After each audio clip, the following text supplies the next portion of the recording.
ওরে আমার ঘর আমার চারটা বিলাটের ফার্নিচার সব পুড়াই দিল, সব পুড়াই দিল। আমার ঘরের 8-10 লাখ টাকা ছিল নিয়ে গেল। আমার সোনার গয়না কাটি, আমার গা ভর্তি গয়না সব নিয়ে গিয়েছে। আমার ঘর পুড়াই দিয়ে গিয়েছে। তারপর আমার সোনার গায়ে আঘাত করলো, তারপরে আমার সোনার গায়ে আঘাত করলো। আরে এই আঘাত আমি কি করে সহ্য করবো? আমি সব পাঠান দিলাম, আমার সোনা পাই। আমি সব কেন 5 লাখ টাকা দিয়েছেন? টাকা নিয়ে আসে যে তোমার ভাই আমলিক করতো, সে বাড়ি আসবে, তার কোনো ক্ষয়ক্ষতি আমার বছর পরে 5 লাখের বিনিময়ে তার বাড়ি নিয়ে আসা হয়েছে। বলেছে কোনো কিছু হবে না, কিছু হবে না। এই 5 লাখ টাকা কিনা নিয়েছো চাচি? আমি বলতে পারবো না, আমি জানি নে, বিএনপিরা নিয়েছে, আমি জানি নে। বলেন তো চাচি, এই কথাটা বলেন তো। বিএনপির লোকজনই নিয়েছে, এই 5 লাখ টাকা বিএনপির লোকজনই নিয়েছে। বলেন দাদা, কারা নিয়েছে? আজটা রক্ত হয়ে গেল। বিএনপি কারা নিয়েছে? আমরা গ্রামের নেতারা। এরপরে আপনার আরো কত হতে পারে? তাহলে আপনার মুখ শুনছো। আমার সোনা কানে আমার একটু রাখতে ক্ষতি ছেড়ে আর রাখতে হয়ে গেছে, পারেন। আমার ক্ষতি তো সোনা হয়ে একটু গেছে।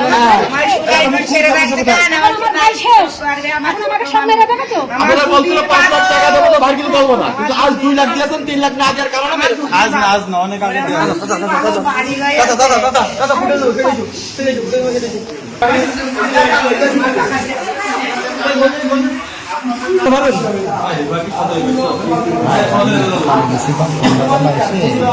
দাদা একটু সঙ্গ বাবা। চা খাচ্ছি, আমার সাথে আরো 2 জন বসে চা খাচ্ছিল।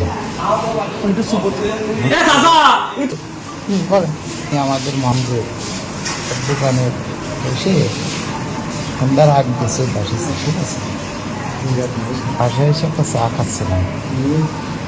17-18 জন লোক ছিল, সেখানে বিএনপির লোক আমার সাথে সঙ্গে অনেক সময় থাকে। 10-12 জন লোক মুখোশ ধরে হুট করে এসে আমার গলায় দাওয়া দিয়েছে, দিয়ে বলছে নড়াচড়া করবি না। এবারে এই কথা বলে তখন বাড়ি আর দিয়েছে। আপনার কাছে কত টাকা নিয়েছে? ভাইডি টাকা পয়সা তার এখন নিন, টাকা পয়সা আমার বাড়ি সব লোক পাঠিয়ে দিল। আমার বাড়ি আমি আগুন তখন ধরাই দিল। 5,46,000 টাকা ছিল, আমার বাড়ির লোক কেড়ে নিল সব। 5,46,000 টাকা ওখানে দিলে ছাগল নিয়েছে, আমার বাড়ি মাড়ি জ্বালাই দিল। স্থানীয় বিএনপির লোকজনের সাথে আমি কথা বলে 19-20 মাস পরে বাড়ি আসি। 20 মাস পর।